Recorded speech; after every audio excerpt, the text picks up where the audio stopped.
GST ద్వారా వచ్చిన income ఎక్కడెక్కడ వెళ్ళిపోయింది? ఇన్ఫ్రాస్ట్రక్చర్ 144 వందే భారత్ ఎక్స్ప్రెస్ తీసుకొచ్చాం, ఎక్కడి నుంచి వచ్చింది డబ్బు?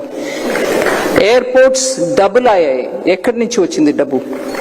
60% కంటే ఎక్కువ హైవేస్ కొత్తగా కట్టాం, ఎక్కడి నుంచి వచ్చింది డబ్బు? అదే రకంగా డిఫెన్స్ సెక్టర్ లో ఎక్స్పోర్ట్స్ ఇంక్రీజ్ అయింది 34 times. ఇవాళ మన డిఫెన్స్ ప్రొడక్ట్స్ బయట దేశానికి వెళ్తున్నాయి. దానికి కావాల్సిన ఇన్ఫ్రాస్ట్రక్చర్, డిఫెన్స్ కారిడార్, స్టార్టప్స్ కి అక్కడ ఇన్విటేషన్ ఇవ్వడం, వాళ్ళకి ప్రోత్సాహం ఇవ్వడం, టాలెంట్ ఫండ్ ప్రొవైడ్ చేయడం, స్టార్టప్స్ కి రిజిస్ట్రేషన్ టైం లెన్స్ 10,000 crore ఇవ్వడం, అది ఎన్హాన్స్ అయ్యి ఇవాళ 20,000 crores వరకు పోవడం. ఎక్కడి నుంచి వచ్చింది డబ్బు? మనం చేసే జిఎస్టీ ట్యాక్స్ ద్వారానే వస్తుంది. అట్లాగే వెల్ఫేర్ స్కీమ్స్, చాలా మంది అంటారు నేను ట్యాక్స్ కడుతున్నా, అక్కడ ఫ్రీగా ఎవరికో ఏదో ఇస్తున్నారు. మన మధ్యలో ఉన్న బీద వాళ్ళకి మనం సపోర్ట్ చేయకుండా ఎలా ముందుకు వెళ్తాం? ప్రధాన మంత్రి గారు కమిట్మెంట్ దాంట్లో ఉంది కాబట్టి 90 times more increase in DBT transfer.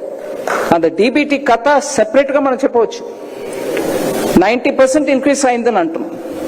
Actually దగ్గర 3 లక్షల కోట్ల రూపాయలు మిగిలింది గవర్నమెంట్ కి. అంతమంది బోగస్ వాళ్ళందరినీ తీసేసాం. ఆధార్ బెనిఫిట్ కార్డు చూపించు, ఆధార్ బ్రిడ్జ్ ద్వారా ఆథెంటికేట్ పెట్టు. So taxpayers money is going for I don't know what. మేము మిడిల్ క్లాస్ పే చేస్తున్నాం. నేను మిడిల్ క్లాస్ తాం బాబు, నేను ట్యాక్స్ ఇవ్వడం పే చేస్తా, ముందు పే చేశాను. మన డబ్బుని సరిగా యూజ్ చేసే గవర్నమెంట్ మనకు కావాలి. ఆ డబ్బుని వేరెక్కడో ఖర్చు పెట్టడానికి గవర్నమెంట్ అక్కర్లే మనకి. అట్లాగే మనం ఆ డబ్బు సరిగా యూజ్ చేసే గవర్నమెంట్ ఉండాలి. కాబట్టి ఆ డిబిటీ ద్వారా ఎక్కడెక్కడో పుట్టిన పిల్లలకి పోతున్నాయి, చచ్చిపోయిన వాళ్ళకి పోతుంది. ఇవన్నిటిని కరెక్ట్ చేసి 3 లక్షల కోట్ల రూపాయలు దాంట్ నుంచి మినహాయించాం. We saved it back. Fraud account కి వెళ్ళడాన్ని ఏ నాడు పిఎం గారు ఒప్పుకోరు, అందువల్ల అది మిగిలింది.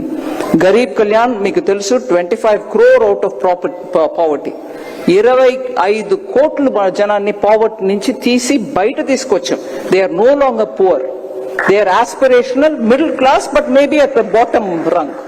వాళ్ళకి కూడా మనం ఫెసిలిటీ చేసి ఇవ్వాలి. స్టార్టప్స్ మీకు తెలుసు 350 ఉండే స్టార్టప్స్ ఇవాళ 1.5 lakh స్టార్టప్స్ ఈ దేశంలో ఉన్నారు. Visakhapatnam has very good number of startups who are doing excellent work. So ఒక్కసారి కంపేర్ చేసి చూస్తే ట్యాక్స్ టెర్రరిజం ఉండి 30% పైన ట్యాక్స్ కలెక్ట్ చేసే రెజీమ్ పోయి యూపీఏ ఇవాళ మీకు pro people lower tax second generation GST తీసుకొస్తున్నాం. సెకండ్ జనరేషన్ జిఎస్టీ తీసుకొస్తే